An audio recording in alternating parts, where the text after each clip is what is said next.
Les Européens, en particulier les Français et les Allemands, ont mis la pression en début de semaine sur l'Italie. On retrouve tout de suite Mathilde Villain à Rome pour BFM TV. Mathilde, comment réagit-on ce matin après cet accord à l'arraché ?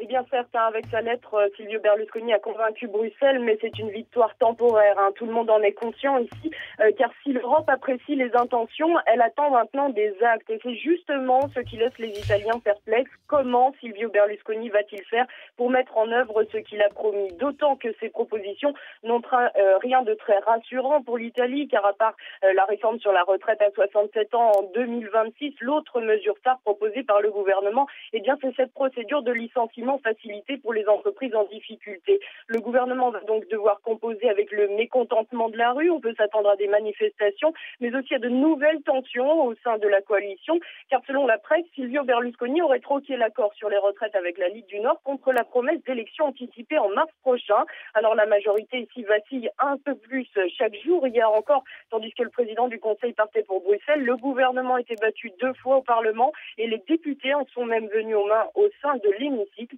Image assez symbolique du climat qui règne en Italie aujourd'hui.